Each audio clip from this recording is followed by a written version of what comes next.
আসসালামু আলাইকুম। আমি এখন অবস্থান করছি দিনাজপুর গোবিন্দগঞ্জ মহাসড়কের বেরামপুর উপজেলার চণ্ডীপুর বাজারে, বাজার সংলগ্ন মহাসড়কের পাশে। এখানে ভোর 5টার দিকে একটি হেরিটেজ ট্রাভেলস বালুভাই একটি ট্রাকের পিছনে লাগিয়ে দিলে এখানে ঘটনাস্থলে 2 জন মারা যায়, হেল্পার সহ দুজন মারা যায়। আর বহু যাত্রী গুরুতর আহত অবস্থায় বেরামপুর উপজেলা স্বাস্থ্য কমপ্লেক্স, দিনাজপুর মেডিকেল এবং ফুলবাড়ী উপজেলা স্বাস্থ্য কমপ্লেক্স ও রংপুর মেডিকেলে তাদের চিকিৎসার জন্য ইতিমধ্যে চলে গেছে। অনেক যাত্রী হতাহত হয়েছে।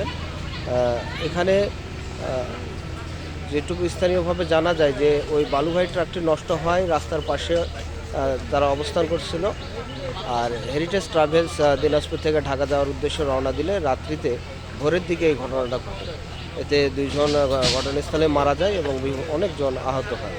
এর মধ্যে ইতিমধ্যে বেরামপুর ফায়ার সার্ভিসের একটি ইউনিট এবং ফুলবাড়ী ফায়ার সার্ভিসের ইউনিট এসে তারা উদ্ধার কাজ পরিচালনা করেন।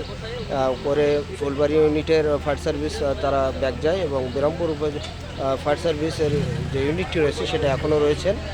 আর বেরামপুর থানা পুলিশের সদস্যরা ঘটনাস্থলে উপস্থিত হয়ে লাশ শনাক্তকরণের চেষ্টা করছেন এবং দিনাজপুর জেলা পুলিশের দিনাজপুর জেলা পুলিশ থেকে এসে রাস্তায় যেন স্বাভাবিক চলাচল থাকে সেজন্য তারা গাড়িটিকে সরানোর চেষ্টা করতেছে।